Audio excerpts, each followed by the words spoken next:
Stories. They captivate everyone's attention, especially when written by God. Today we're looking at the story of Mountain Highway Baptist Church. God has already written many chapters, and there are still many to come. Join me as we look at this God-planted church that He continues to build. January 15th, 1984.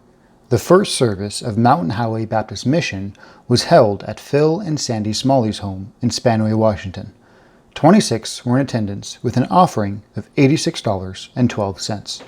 Around 1984, when they first got going, we were meeting in houses. I was in the original group of people that started the church. They were sending out people door to door from here, and one of the women came to my door and invited me, and I felt like that was God's answer, and I've never felt like I was to leave, so I've been here ever since. Pastor Elmer Mundy and Reva had been sent out to Washington State to start a Baptist church in an otherwise unchurched region. Having no buildings or materials, they started meeting in a house until funds could be acquired for their first building. I know we met in the Smalley's house. We met in several Erickson's house. We were meeting, just basic house. I mean, you had your rooms and your classes. That was pretty much it. We met in a nursery one time.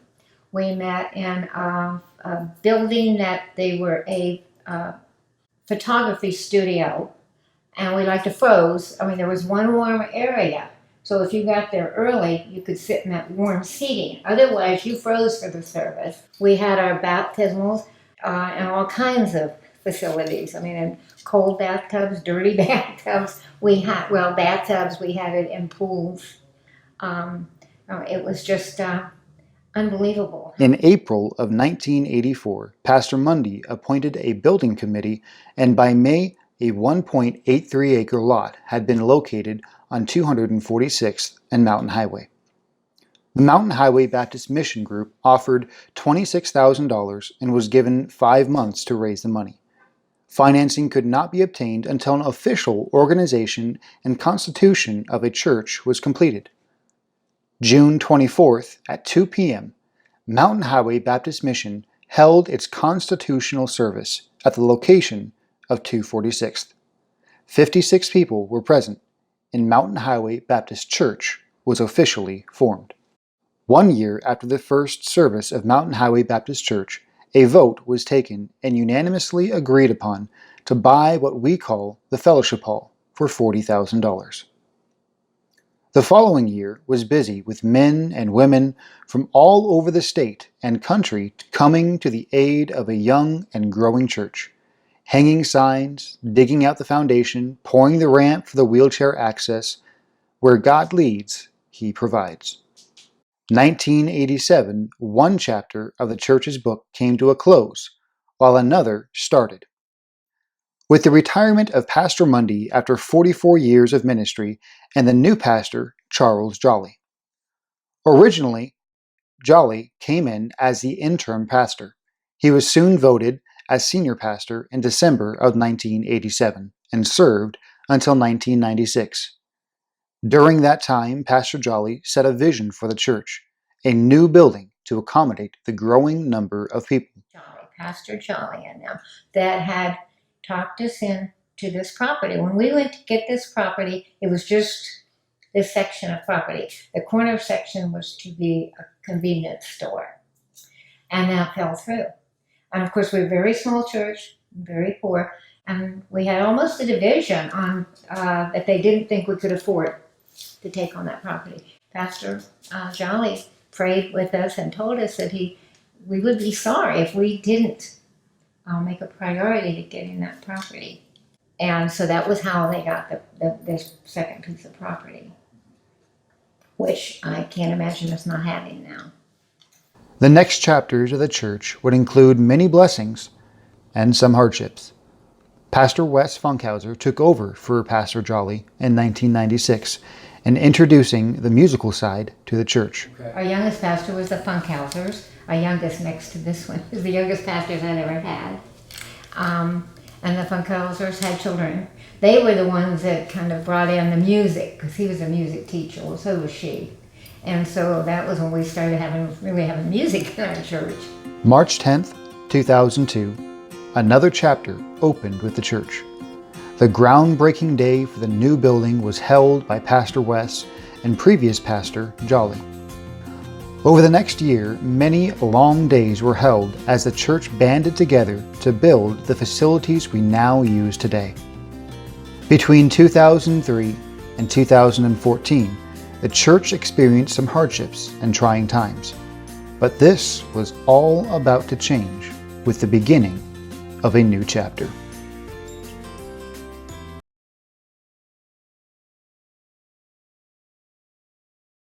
Nathan said, well, our pastor just came in and he doesn't have any place to go. Can we bring him? Sure. And we just fell in love with him, his whole family. It got close, I think, quickly, but they were right on with inviting us over and accepting the children coming in. Their kids were like instantly spending time with our boys. They showed their testimony right away. They wanted to know our testimony. It wasn't just like, thank you for coming. They wanted to know who we were and what we had come from.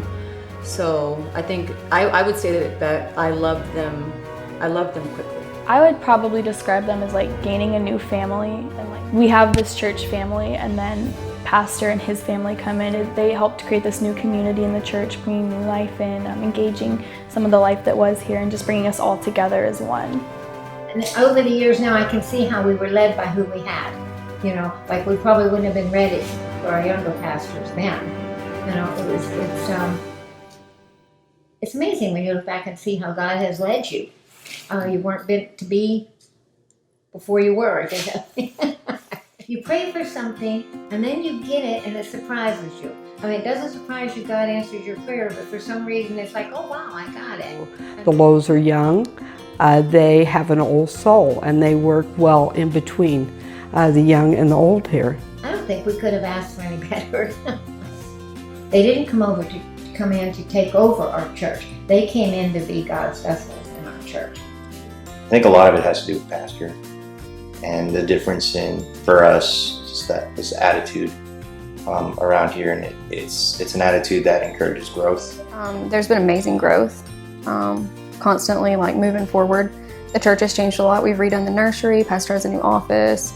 We almost have more kids than we do adults now. Just the amount of teens and amount of children I knew that something was going correct. The word of God is like little bitty seeds scattered all around. The word of God is like little bitty seeds scattered all around. Some in the road, some in the weeds, but everywhere you look you find little bitty seeds. Right now, right.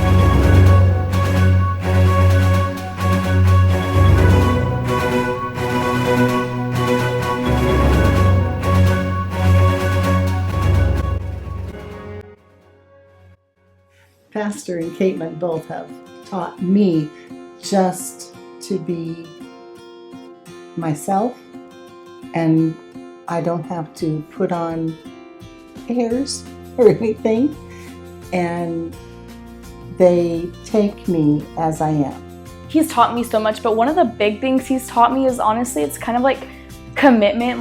So in Mountain Highway Baptist, we have like we have a theme for the year, like empowered, and like committing to like learn, like being able to take that one topic and like learn through the Bible and through God's word and what like he's saying so much about this one topic, and like not giving up on it and like continuing to push through like the hard times, like the boring times, and then through the fun times, like keeping going as well. Just like being able to continue learning and continue growing. Pastor's taught me a lot over the last 3 years. He's pretty much broke down all of my like fundamentals I thought I grew up with and thought I knew, and showed me how God really does love me by using the Bible and Bible characters. And he's taught me to break free of trying to live under the law and still being saved, that I'm just saved by grace and I don't live under the law anymore. He's taught us to be a living testimony, not just words that you write down or that you tell to somebody, but the way you live every single day should be seen. And it shouldn't be just words that you can, when somebody asks, how do you know God or how do you know, they should see it and they should want it because of the way that you live on a daily basis.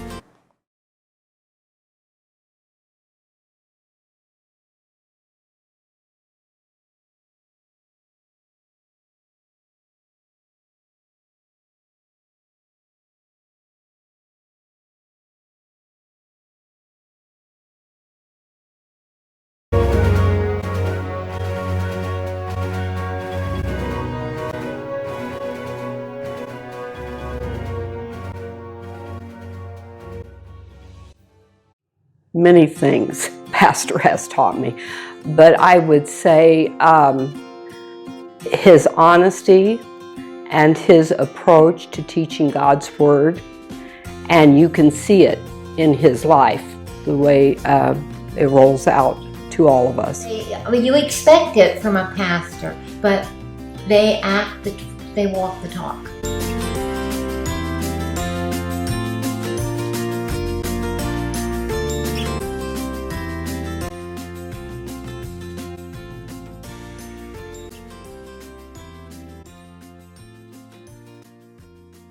I think something about our church and that I like is that it's making a difference. I mean, we'll go into town and we'll see people from church and we're not scared to say hi to them or people are scared to say hi to us, and it's becoming just that we're set apart people. And I hear some people talk about churches, and I've been in a lot of churches where it's just a couple people and they kind of just go to church and then they go home. But I mean, you have things going on with the teens, you have things going on with the kids ministries, things going on for the widows. It's making a difference in different people's lives, and not just the people that go to the church, but now as the church is growing and seeing people, visitors, and people getting saved, it's making an impact in this community. The one I was thinking of specifically, which is probably more impactful, is when the Aldrichson family got saved, and seeing their son get saved, and then the dad, the mom and daughter, and just seeing, and then not only just getting saved, but now coming to church regularly is a lot of times I've seen people get saved but not continue, and that's the cool part, is seeing people not just getting saved but now going to church, and now they just went to the new members class and stuff like that. And making that difference, and that's what God calls us to do. And God calls us to be salt.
So Miss Caitlin, she's like a role model that I didn't know I needed. There's no one word that sums her up. Selfless, sacrificial. The church mom. She makes a wonderful chicken Alfredo. Very godly. A godly wife. Loving. Personable. So when she came, she's just this like sweet lady, and she's like, oh, my daughter is gonna be in the class with you. You should say hi to her. And so I did, and then I made like my best friend Abby. But she is always just a strong person, and she's like the sweetest person, and I have never seen her without a smile on her face. And it's just so amazing to like see like everything she does, everything that happens in this church, like she's behind like in one way or another. Like she is like the woman in the wings, and she fulfills many roles, like you say. She has been a good friend. She's taught me many things about being a mom, being a wife, being a cook. I learned how to make homemade whipped cream from Caitlin. I didn't know that was possible. But she's also a strong pillar for me. God has truly blessed us with her patience and her guidance. And I haven't met anybody that doesn't respect her highly. She's been a prayer warrior for many of our ladies. She prays when she says she's going to pray. She listens intently.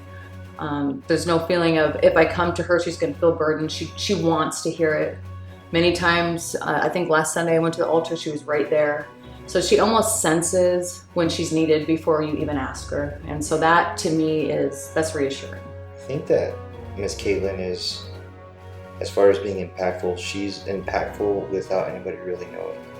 A lot of her roles aren't seen out, or she's behind the scenes on most of the projects or most of the activities and things, and she may not be able to be seen out in the open being doing it, but she definitely has her hands in it. I think Caitlin is just that, she's very real, and she gets things done, and she's friendly and she is forgiving, and you can approach her with anything really, and you know that she'll be available.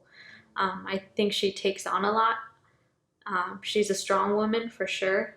She is very much a Proverbs 31 woman, and learning from her how to be a better wife, how to be a better mother. You see her kids, and you just know that she's trying her best to put the Lord first in her family, and to have a lady like that to look up to in a church is wonderful, but even more so when it's, the pastor's wife.